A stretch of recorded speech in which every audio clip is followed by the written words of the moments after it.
Welcome to Straight Up Dog Talk, the podcast where pet parents, pet guardians, and pet professionals come together to dive into real issues in dog parenting. From controversial training methods to sensitive health topics, we're getting raw and real about what it means to care for our canine companions. Join us every Wednesday for unfiltered conversations, expert insights, and personal stories that will make you laugh, cry, and grow as a pet parent. No topic is off limits and no question goes unanswered. You won't get one perspective here. You'll get them all because every dog is different and every human is too. You can follow along on Instagram, TikTok, and Facebook at Straight Up Dog Talk or by visiting www.straightupdogtalk.com. Tune in from any of your favorite podcast platforms. Today's episode is proudly sponsored and brought to you by our good friends over at Pet Matrix Premium Canine Supplements. Straight Up Dog Talk is so excited to be partnered with Pet Matrix and jump into their family. After exhausting several other pet supplement brands, I am getting the support and results I have been searching for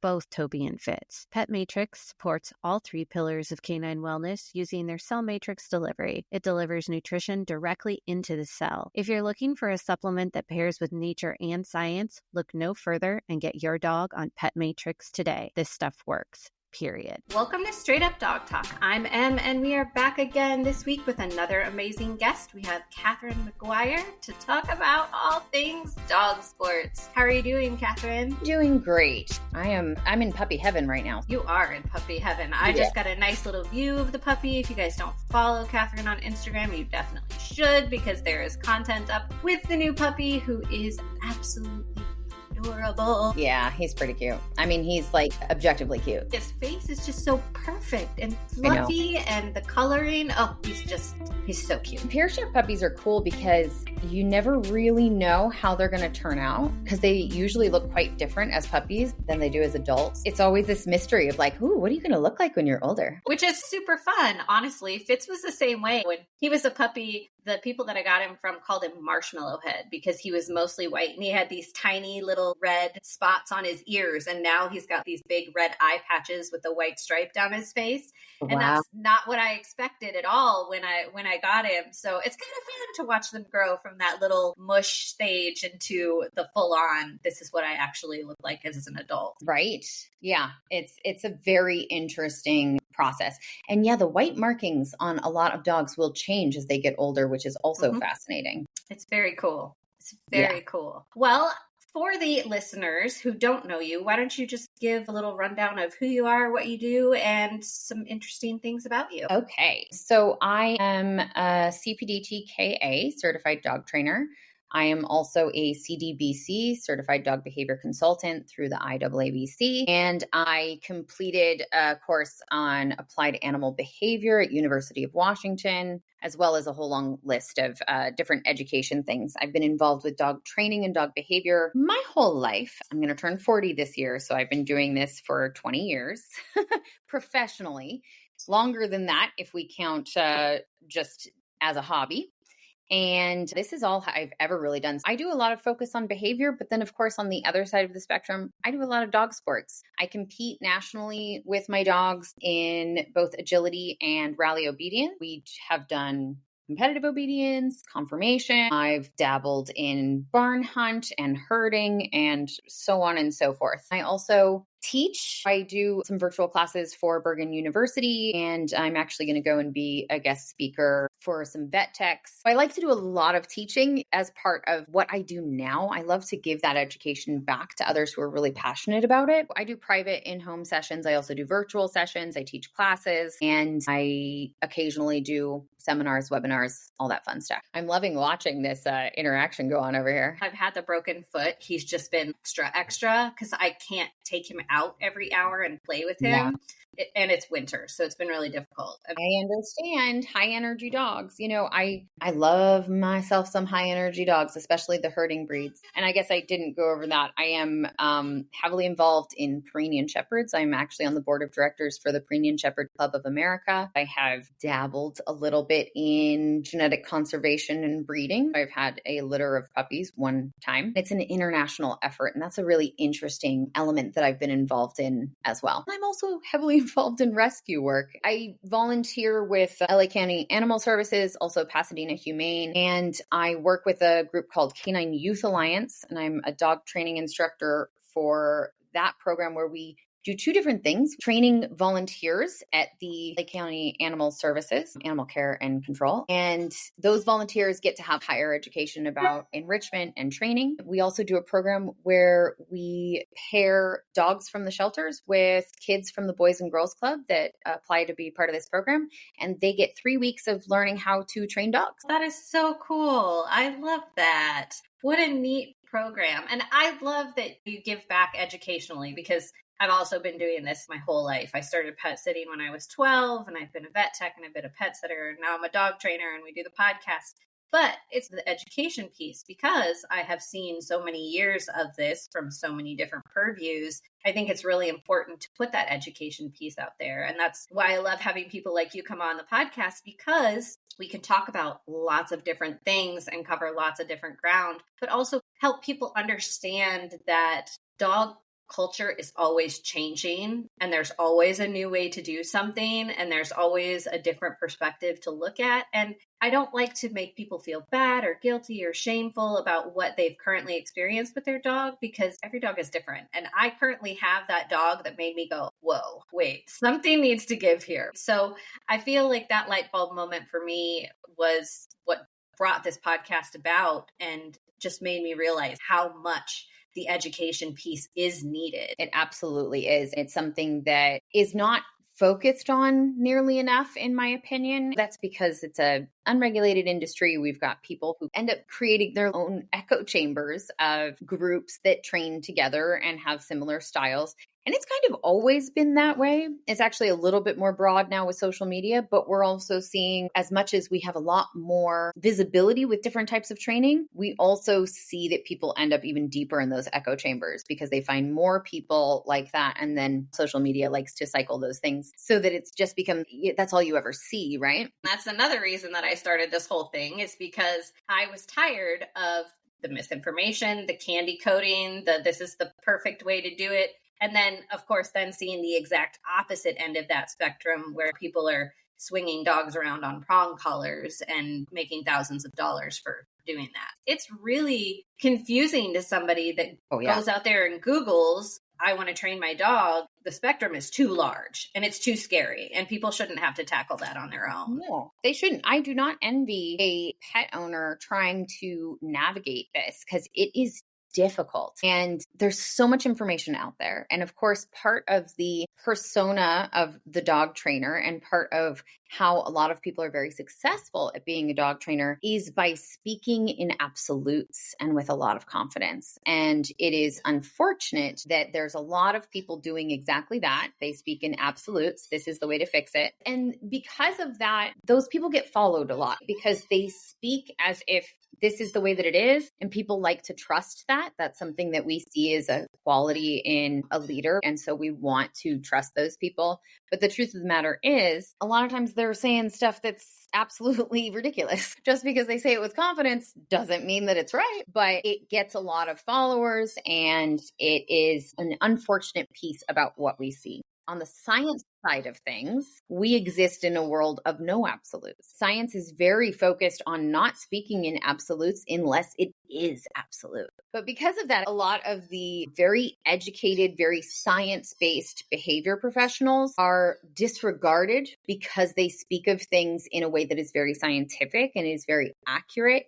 And people are not attracted to that. Our general pet owning public, they tend to go towards the confidence rather than the science and information, which can be a little heady. And especially depending on how it's presented, can get frustrating for people too. I totally agree with that. I think that as somebody who likes dog behavior and wants to understand everything about dogs and has that veterinary background, like, I like the nerdy stuff. I want them to go deep. I want to understand the science. I want to understand all of the things. So give me those really complicated, complex things where I have to look up words. But for your general everyday pet owner, they definitely don't want that. It's too much. It's boring. It doesn't make sense. There's too many words that they don't understand. And somebody who is speaking with confidence in absolutes about very simple things, people see that, they can make an immediate change, they can apply those things. But what they don't understand is that is just a tiny piece of the larger puzzle. And that's where this podcast comes in, because we can talk about those larger pieces and say, okay, you started with this, we needed to fix this. Well, we fixed it,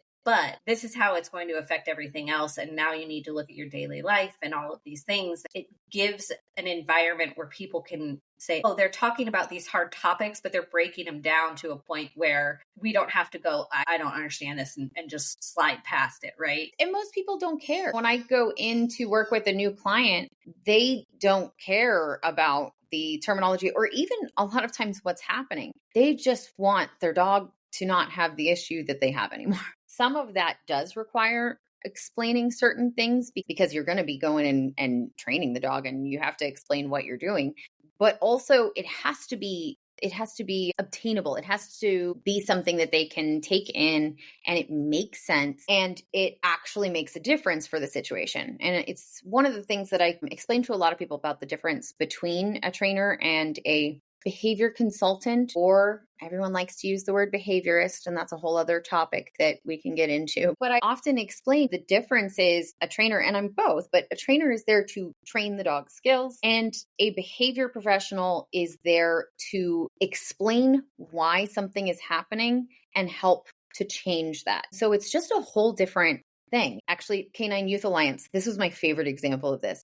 Canine Youth Alliance, we would do these walks after the session and it would be on the sidewalk. So it's one dog and handler at a time. And there was this one husky that every time we'd go on a walk, he would be singing the song of his people and just making so much noise. And they were like, what do we do about this? And I was like, oh, next time he's just going to go at the front of the line. And they were like, okay. And lo and behold, he didn't make any noise when he was at the front of the line. And when they came back, one of the volunteers who's been there way longer than I have, she looks at me and she goes, so that's the difference between a behaviorist and a trainer. And I was like, yeah, exactly. It is, right? We didn't train the dog anything, but we changed the situation so that we didn't elicit the behavior we didn't like. That's an excellent example, actually. Before we dive into training and behavior stuff, because I'm sure we could probably do 5 episodes between you and I and this whole topic, let's jump into the sports stuff. There's a lot of misinformation about the sport dog community because people want to get involved and they don't know how, and they don't know if they have the right dog, and they don't know if they can participate. There are so many ways that you can get involved. It doesn't matter what kind of breed you have, but there are sports that certain breeds excel in. So maybe you could clarify a little bit about that. I know that you do specific things, so you don't have to go too far into anything that you're not comfortable with, but maybe agility is a great place to start. Agility is a good one. Agility and rally, which are my 2 primary sports, are both very accessible and open to any type of dog, which is a really nice element about that. There are very few physical limitations, but there are physical limitations that certain dogs can't do. If your dog has an amputated leg, then they can't do agility. If they're blind, they can't do agility. These things are pretty logical. But otherwise, as long as they are physically able, they can do agility or rally.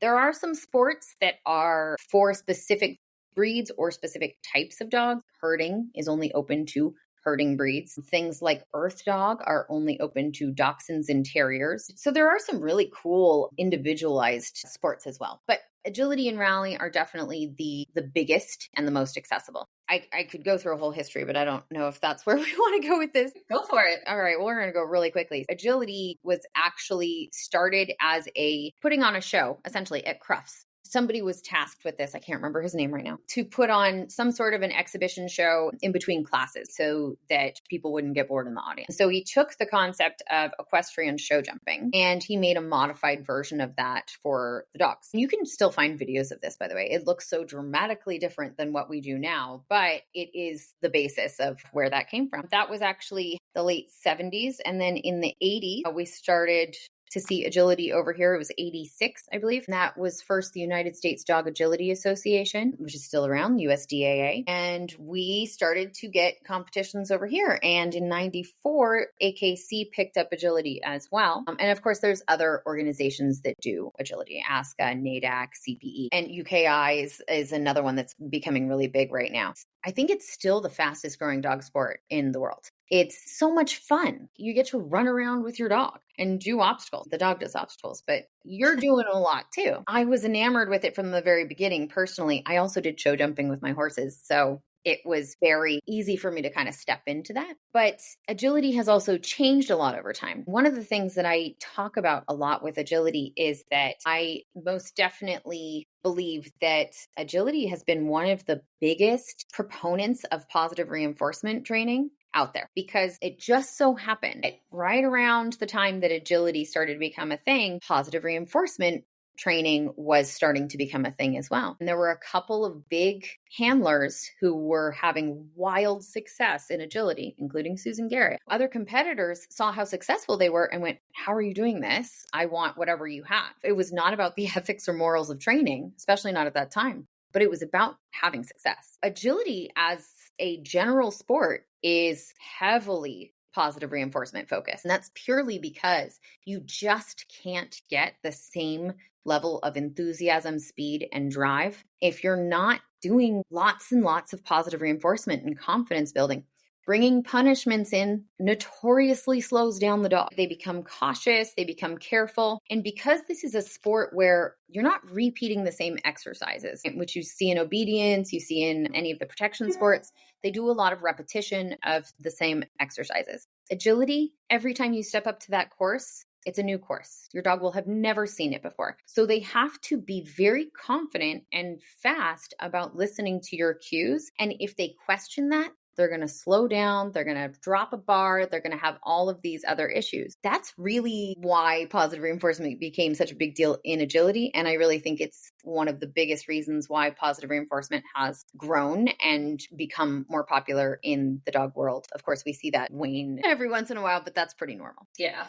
Rally actually is a fascinating sport because it came from a desire to save obedience and get people involved in dog sports. Competitive obedience, I believe, is the only AKC dog sport that has consistently had fewer entries every year. All of the other ones are growing. Obedience in the US can be kind of stagnant or dry. It's the same thing over and over again, and we are looking for perfection in these very, very specific ways. And it's not always something that especially the modern generation are really interested in doing. Rally was actually created because there were people who would use these kinds of exercises to prep their dogs for obedience. So they decided to make it a sport all on its own with the idea of really bringing in new blood, bringing in new people to dog sports and getting them involved. And it did have somewhat of that effect. It's more popular than obedience, that's for sure. Rally, if you don't know, by the way, is essentially obedience skills by signs. So you take the skills that you need in obedience, and then you take the concept of an agility course and you do those obedience pieces as a course. So each sign or station will tell you something like you have to ask the dog to sit and then lay down, and then you move forward to the next sign and you perform that sign. And in between the signs, the dog is in heel at all times. It's a more accessible version of obedience because it's more relaxed. The judging is much more relaxed than competitive obedience. You can repeat cues.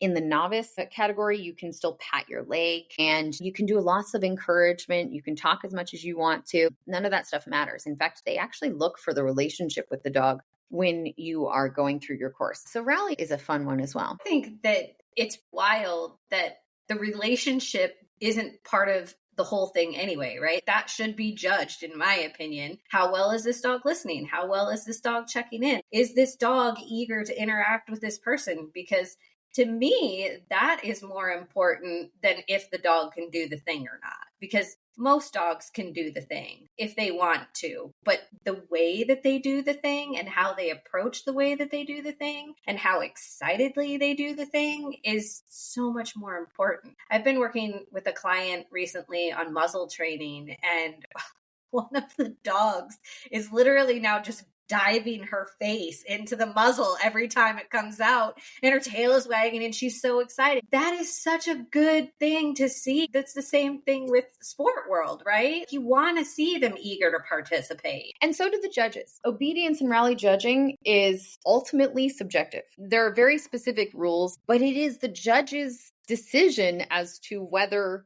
that line was crossed and points can be taken off. Even in the rally description, it talks about wanting to see an enthusiastic relationship. There's no marking off for not having a relationship or connection, but you'll see things that you would mark off, like the dog is sniffing and disconnecting from their person or lagging behind because they're concerned. Or if the leash is tight, you get points off. We use leashes in novice and the optional intermediate class in rally as well. Those things are all really intended to focus on exactly that. We want to see enthusiastic, happy dogs doing the sport. You don't always, but the enthusiastic, happy ones generally do and should get the higher scores. While we're talking about enthusiastic participation, let's talk about the personality of the dog that should participate in these sports versus the kind of dog, the breed of dog. Because I think people get too focused on that part and they're like, oh, well, I have this kind of dog and it's really good at this and this and this. German Shorthair, let's just say that. That's a great dog for agility,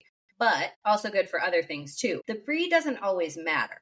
Right? No. The personality and the will of the dog is what matters. So could you maybe give some descriptions, some qualities, some behavior, point people in the right direction to give them an idea if they have the right temperament for these sports or not? Personally, I believe that any dog that is physically able would have fun doing either one of these sports. Now, the limitations would be if we have a dog who is very fearful or reactive, then that would be a very difficult environment for them. And I wouldn't recommend that necessarily, at least not at first. But I have worked with reactive dogs where we focus a lot first on private sessions, and they are then able to go on and compete. But in general, if your dog stresses out with things like that, you maybe want to practice just at home or privately and then see if you could work up to it.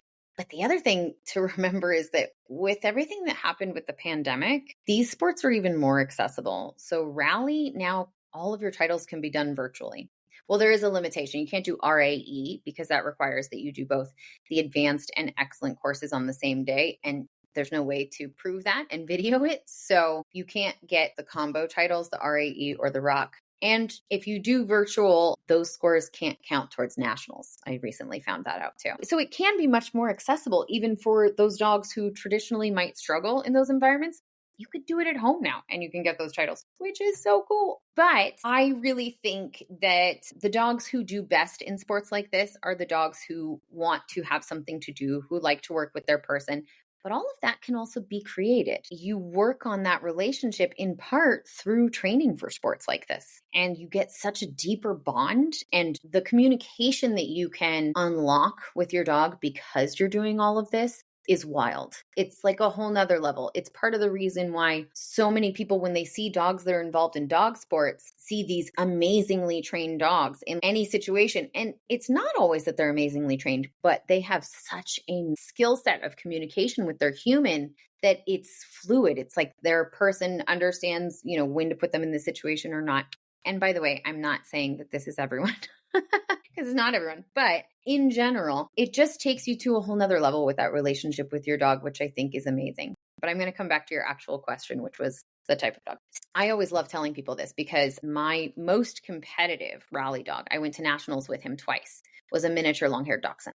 I don't know if he was ever out of the ribbons, but he would very often take first. It was a lot of fun to stand up there next to the golden retrievers and border collies and have my little dachshund take first place. And then when I started my Peership, who's a rare breed and their reputation's a little all over the place, we would go to competitions and get 1, 2, 1, 2, 1, 2 a lot of time, which was also very, very fun. And I would always have other competitors asking me about how I got such a flashy heel on my dachshund and how I got him to look so enthusiastic. And I was like, positive reinforcement. They were like, really? That's it? Well, yeah, but committing to that. Not I use treats sometimes, but then I also use punishments. No, really, positive reinforcement. That's why, especially with a breed like Dachshunds, who are kind of notorious for not doing well in those kinds of sports, you can unlock so much more potential when you shift that. Because I've seen Dachshunds in the ring who have a lot of punishment history, and it is not the same performance. It's not the same body posture Either. No. But if you're talking about like a Malinois or a Border Collie, you might not know, honestly. But with certain breeds, you do. So it was one of those things that it was an amazing experience for me. He was my first rally dog, my dachshund. And the first time, this was pretty cool. The first time in the ring, Novice A, we got a perfect score of 100. And I didn't know that we were under a judge who was notoriously critical and really hard. And she pulled me up in front of all of the classes to tell everyone that I was the only score of 100 that she gave the whole day in any class, which was very, very nice. But I did it with the little dachshund, which was the most impressive, I think, for most people. When we talk about breeds that are particularly good for one sport or another, I don't get as stuck on that. I actually like to do a lot of these things with off breeds because I like a lot of the off breeds, but also because Me too. Because I think it's a challenge and I really like a challenge. Personally, when I look at other trainers in sports for who I want to train with, I like to see trainers who can work with and be successful with different types of dogs. Because if they can't, then I better have the same breed that they do because that might be all that they have experience with. So I always try to go to those that can do that with a lot of different types. I completely agree with you. Also, it drives home the point that you can work with any breed if you put in the right amount of effort, the right amount of training, if you're consistent, if you're positive, and all of those things. You can train any dog to do this. You literally can.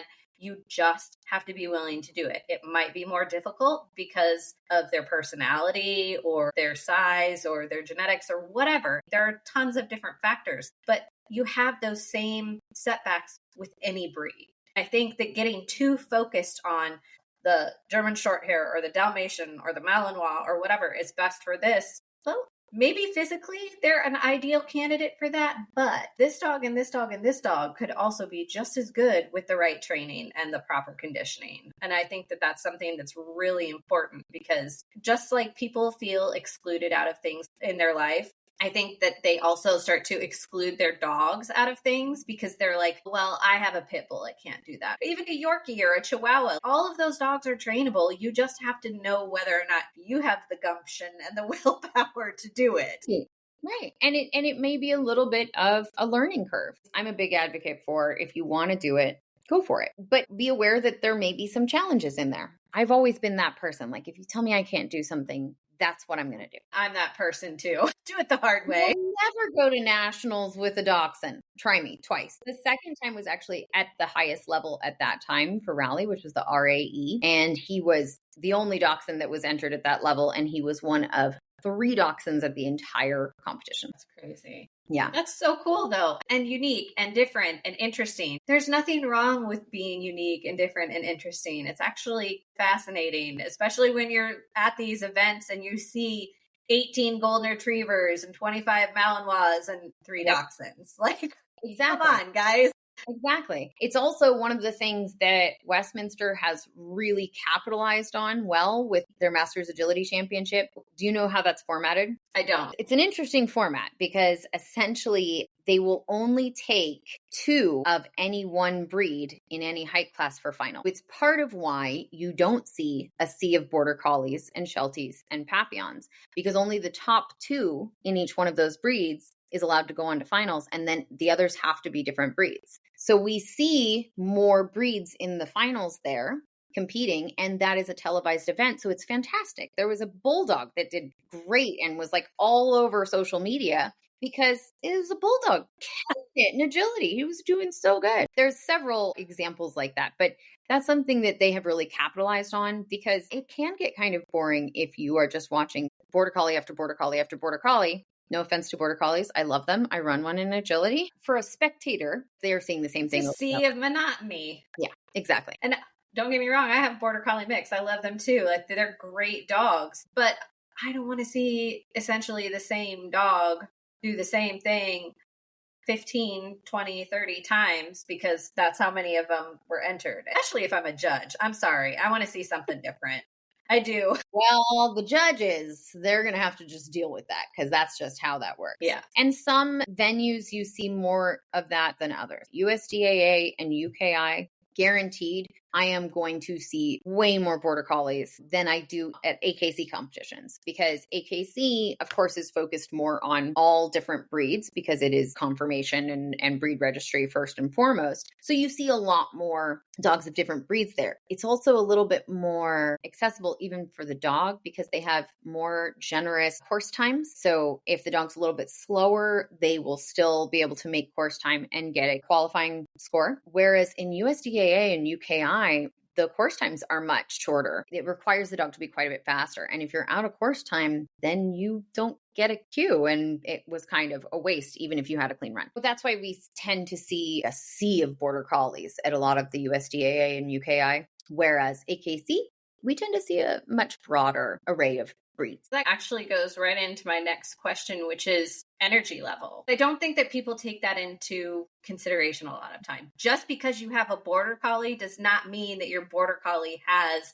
the oomph that they need for these sports. So what is the level of oomph, do you think, that your dog needs in order to participate? We talk about energy levels in dogs a lot, and I think that we overdo it, honestly, because more often than not, we have dogs who, yes, there's a huge amount of variance in their natural energy level, but more often than not, it has more to do with whatever they were bred for and how far away they are from that. So what I mean by that is border collie bred for herding, they should be out all day doing their job and they should come home and rest. You shouldn't get a dog that comes home and is chaotic in the home. But it's not just exercise, right? They are doing a job. They are having to be very mentally acute. They have to listen. They have to do a ton of different things. It's not just running. It's not just chasing a ball. So one of the things that I see a lot is very well-meaning owners having taken a dog that they know is pretty high energy and continually put just physical exercise on them in order to try and expend that energy. And instead, they have created a dog that learned to never settle down. Then we actually have hyperarousal. We actually have a concoction of cortisone and adrenaline that is constantly flowing at a higher level than it should be because we're constantly adding more physical exercise. There is something that not a lot of people know, but on average, healthy adult dogs spend about 2 hours out of their day doing actual physically exercising activities. The rest of the 22 hours of the day are either spent doing low energy activity, resting, or sleeping. Yeah. So if your dog is actively getting more than 2 hours of exercise with you in a day, it better be because you're actually giving them a task and not because you're trying to expend energy, because you're not. At that point, they've gotten enough exercise. What you're doing is you're actually just teaching them not to settle down. But what people see, and the reason that they do this is because they take the dog home and it's still high energy. But you have to give them time to settle down is one thing. And the other thing is, think about it like a toddler. They get overtired and they need a nap. They might not seem like it. They're sitting there going, no, I still want to do the thing. But they're also really cranky and kind of demanding. So just like a dog, when you actually put them in their pen or their crate and say, take a nap, they zonk out because they're actually tired. So I try to really encourage structured downtime. The point being, energy level. You do want a dog that wants to do things with you. But guess what? I have found that every dog wants to do things with you with the right motivation. And there isn't an energy level that would be too low for these sports. It would be more about their desire to do it and teaching them to enjoy doing it than actually having to have a certain energy level. Often we'll say high energy when we mean we have a very fast dog. That's sometimes the case too. And when you talk about really competitive dogs in sports like agility, you want a dog that is physically able to be fast if you want to be really competitive, but a lot of people just want to do it for fun. And you want a dog that has enough energy to keep up with you. But I'm going to tell you, even though we talk about energy levels in dogs, I don't want a dog that is high energy. I want a dog that is high enthusiasm. I want a dog that will come and work with me whenever I want to work, but also will chill with me when we're at home. Just high energy dogs Don't do that. I have one of those. And I am that person that didn't know, because I didn't know what I was getting into when I got my dog. I had never had a high energy breed before, and he would get overstimulated, and then his tongue would be lolling all over his face, and he would be stumbling around like a drunk person, and he would not calm down. And so finally it got to the point where I was like, okay, we have to do something about that. And we did. And we changed things. And now we have a cue, which is let's go hang out, which means let's go lay on the bed. I'm going to turn on the TV and snooze, immediately snooze. He's out. Yeah. Exactly. But it took a while for me to figure that out. Yeah. And it is confusing, right? Especially because we have been focused very much as a society on making sure that we exercise our dogs enough, because we went through these phases where we weren't getting our dogs out, we weren't exercising them, because we were transitioning as a society from being very outdoors all the time to being indoors and having more screen time. And what happened with that shift is our dogs stopped being exercised because we weren't just going out and doing things all the time that often involved animals, dogs. We had to make a concerted effort to go and exercise our dogs, which is fantastic. We still want to do those things. But of course, we can see the other side of it where it's just gone a little bit too far because of that thought process. And just because, most pet owners are not really educated in behavior and all of these things, nor do they have to be. So it's a simple thing to do. And it is very well meaning. With those dogs, by the way, when I work with dogs that are experiencing hyperarousal, the very first thing that I have them do is take a cortisol vacation for 48 hours. So it's 48 hours of nothing. It's just sit and watch TV, hang out, go outside to potty, and then back in. And at first they are like, well, what is happening? But actually, the reason we do it for 48 hours is because we want that cortisol and adrenaline to actually drain out of their system, because it takes about that long. So if my dog is getting heavily exercised every single day and never able to come down out of that, we don't have 48 hours where they just are able to chill or have low energy stuff. Now we've got a dog, and that's not healthy. We know that, right? It's not healthy to have tons of cortisol and adrenaline constantly going. So we have to have those breaks, and we have to sometimes take a little cortisol vacation. The last client that I had, by the way, that I told him that, he's like, so you're telling me that for 2 days, I need to just stay in bed with my dog and watch TV? And I was like, yeah. He was like, okay. Vacation. He's like, that sounds great. I was like, yes, tell everyone that your trainer told you to, and it's fine.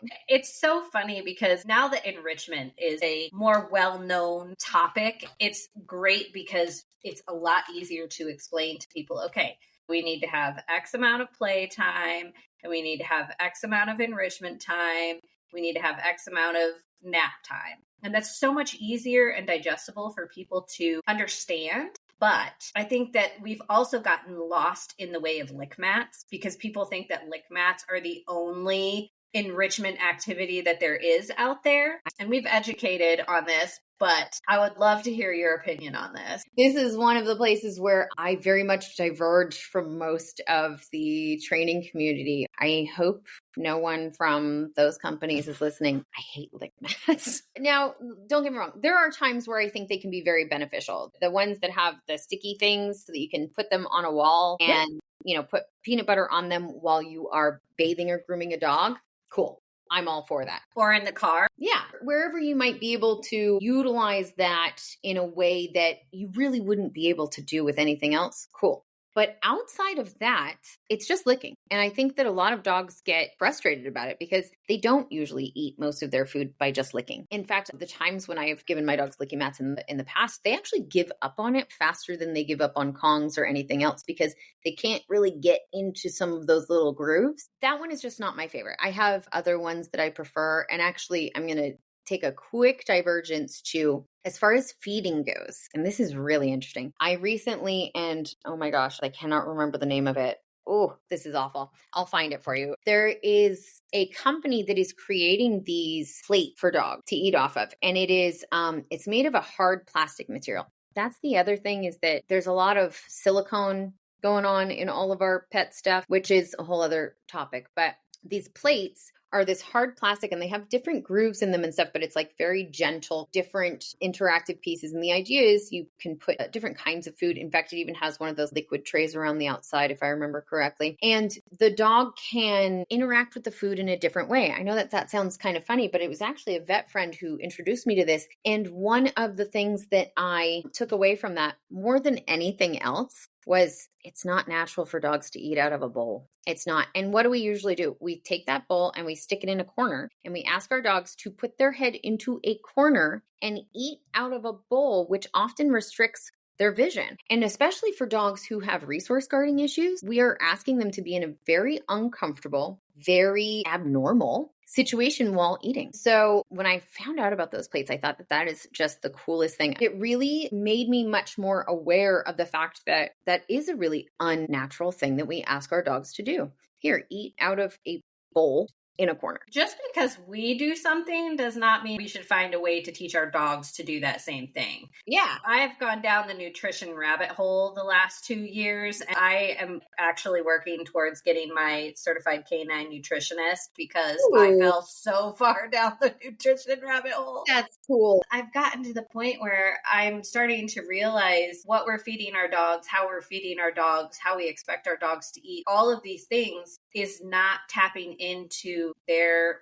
genetics, their biology, all of these things. We're not satisfying those needs because we're not allowing them to rip, tear, chew, destroy things like they would have in the wild. Absolutely. And it's one of the things that we are getting better at focusing on enrichment that allows our dogs to do those things. Because it is one of the major issues that we see with dogs in pet homes is that they are expressing natural behaviors that are incompatible with a human environment. When we're talking about our dog's natural behaviors, there's a lot of smelling and sniffing.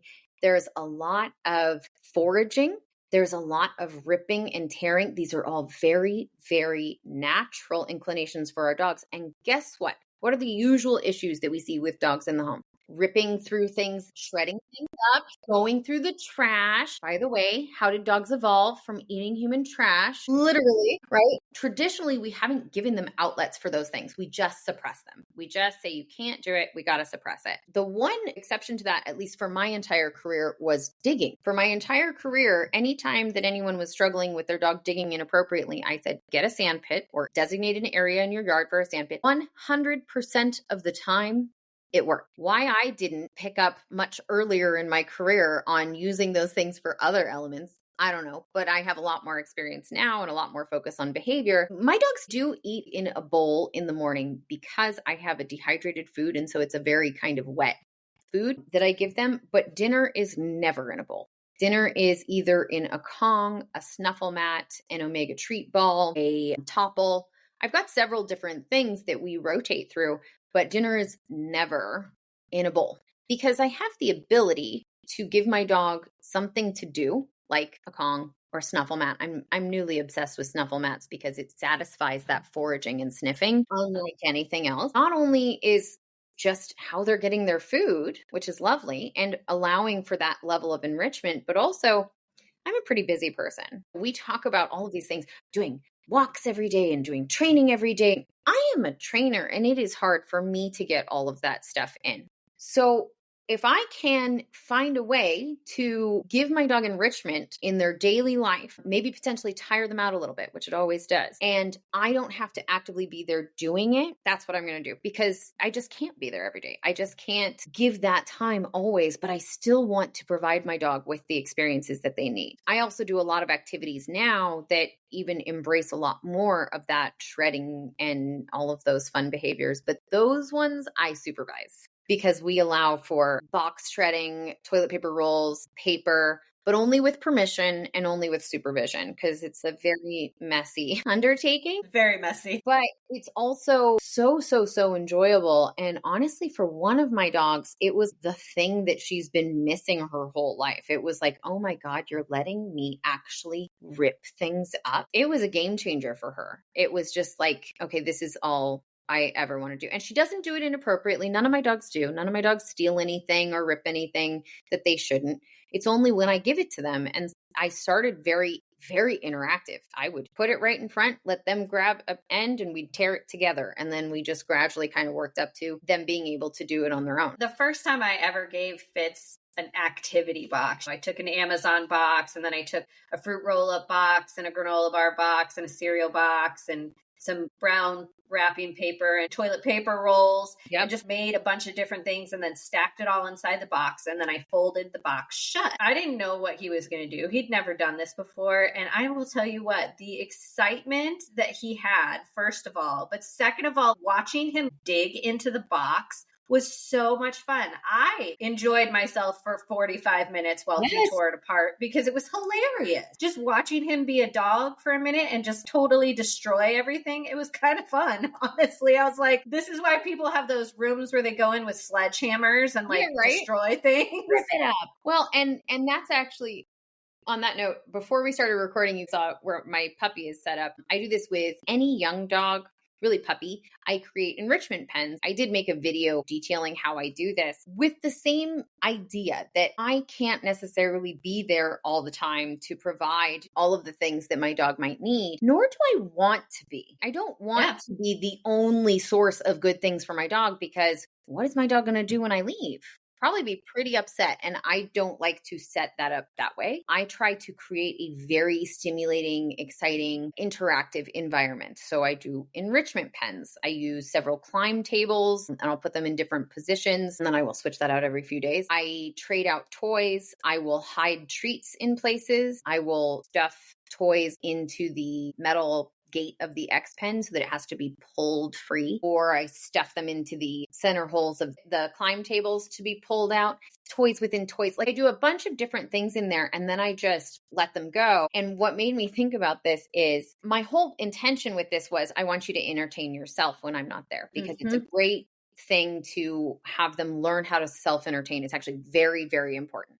So I want to make it easy for them at the beginning. But I find myself watching every time that I do this. Thankfully, I have a camera because I do actually want to be absent. I don't want to be there. I want them to engage with it all on their own. But I will watch on my camera and it's more entertaining than TV. It's hilarious. And it's like, oh, look, he found, oh, look, he got on top of the table. Oh, he's climbing. Look at that. It's super fun. What a great idea. I think that there are so many fun things that are so easy and so cheap that we can do with our dogs that really don't take a whole lot of effort. We've been working on scent work this year, and I put a video up on YouTube, how to teach your dog a scent, and just being able to teach it in different containers, teach different scents. And we're not quite to the point where he is able to find it yet away from me. But if I put out 3 different containers and I put it in one, he's going to figure out which one it's in. I found those really cool ones they're on Amazon. They're little silver ones that have screw-on lids, so you can't see directly if there's something in it or not.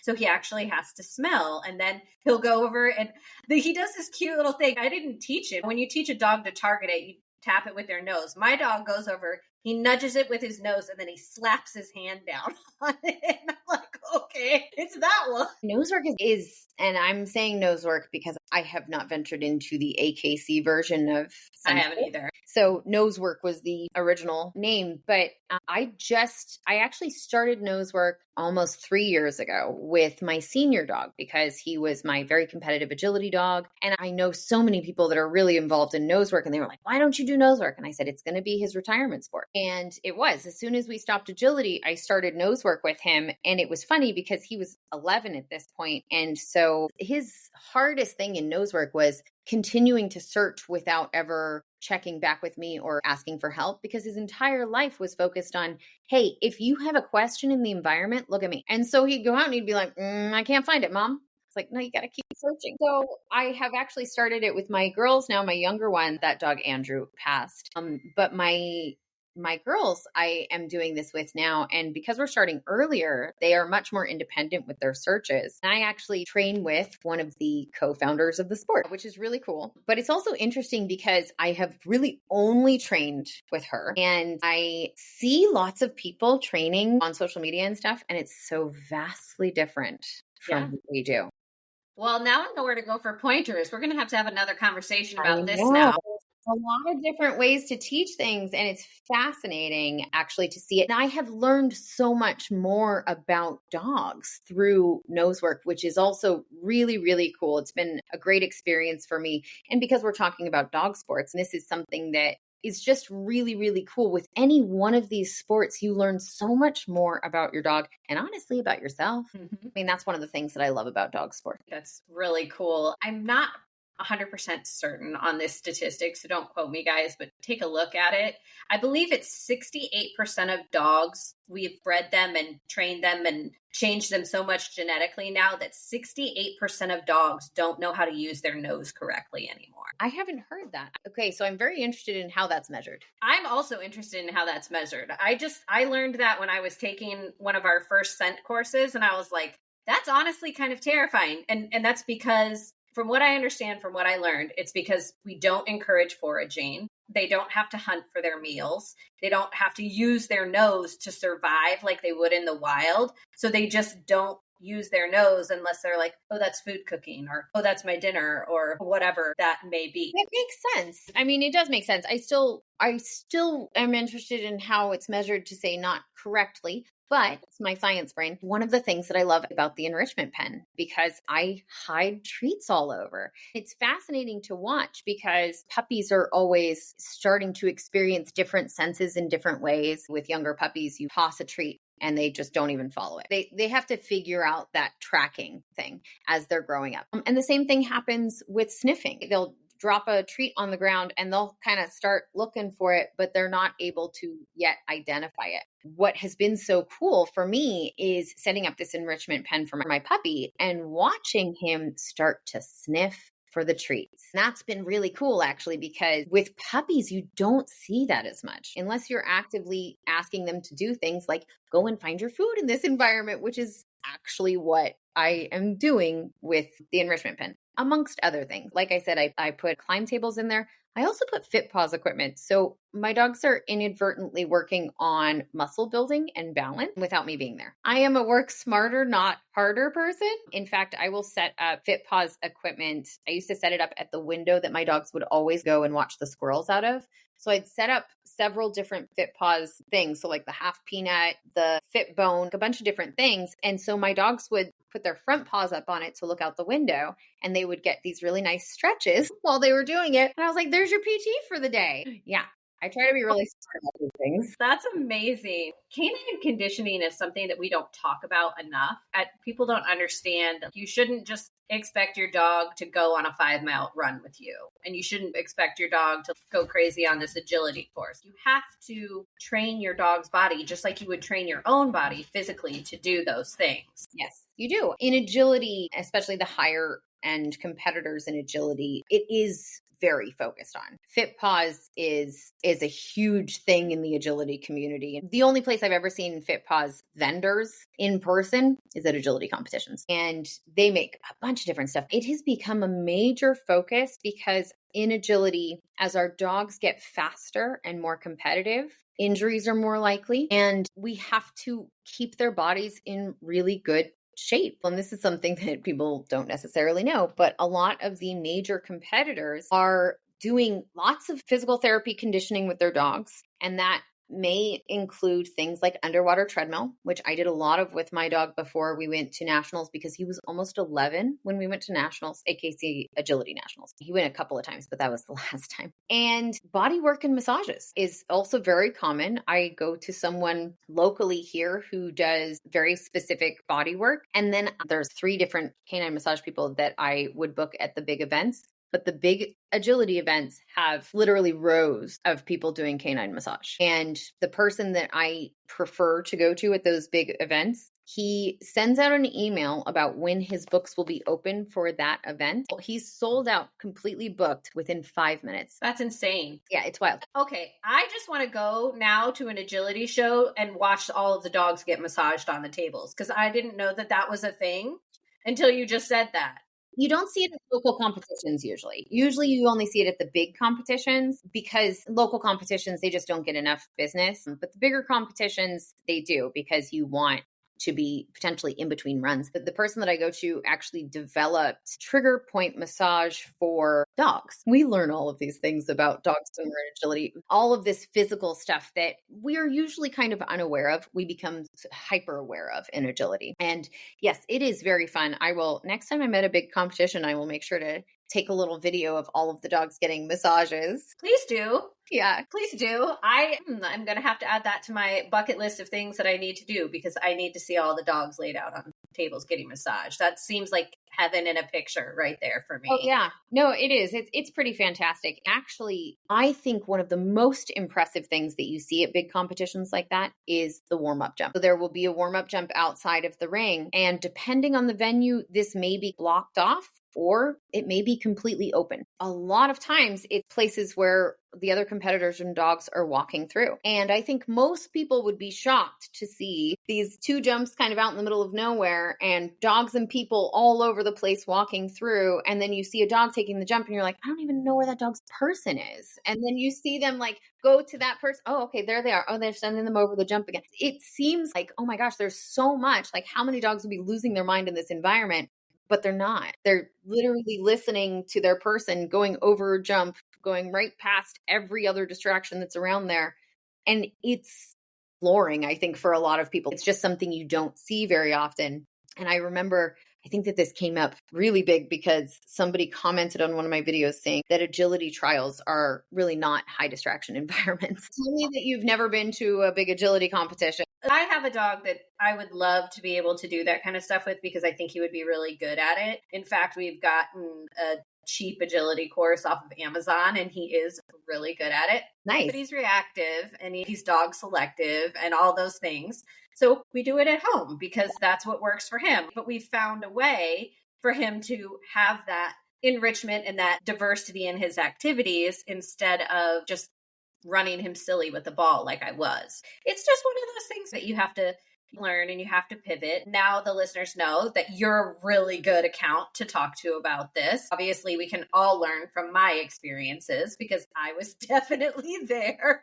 I really do think agility is the best form of exercise that you can give a dog because it is both physical and mental. Because of that, it is so much more exhausting and in all of the right ways. We are tiring out the body, but we are also satisfying and tiring out the mind. And that is so crucial to most of these dogs, especially the ones that are labeled high energy, is that they've got a big mental capacity and we have to work with that. Occasionally I get people that have a hard time relating mental exercise and enrichment to actually being tired, but we can think about it for ourselves. Let's go back to college days. If I sit down and study for an exam, it's exhausting. I didn't move anywhere, but I'm going to be exhausted after a little bit because it is mentally tiring. Our brain is working. We are still getting that exercise just in a different way. For us, the big light bulb moment was when I started trick training. Yeah. And I was like, my God, you are way too smart.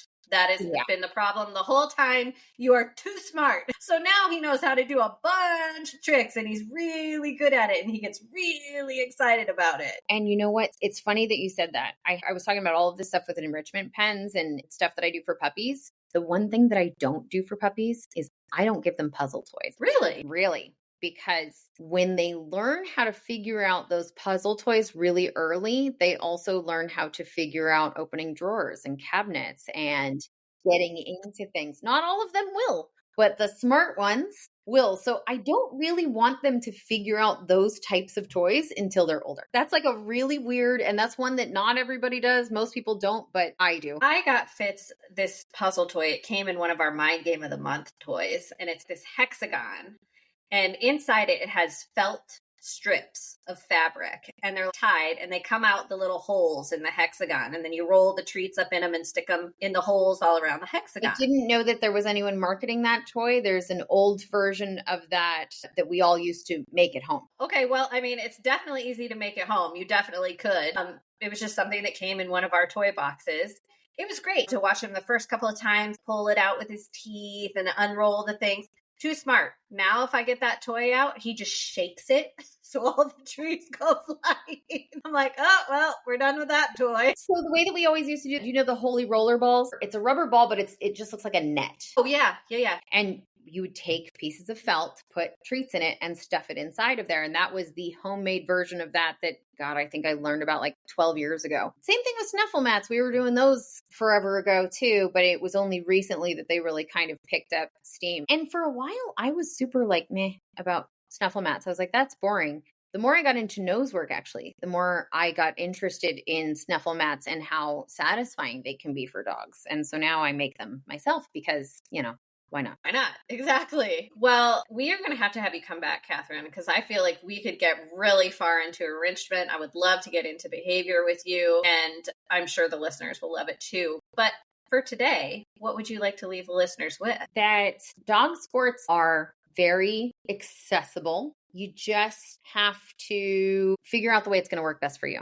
It might not be a group class. It might be a private session. It might be an online class where you just play around with stuff in your yard. But there are a lot of different ways to do it. I think that it's worth it. It's worth giving it a shot because there's no downside to it. It's all good stuff. It's all relationship building plus exercising plus skill building.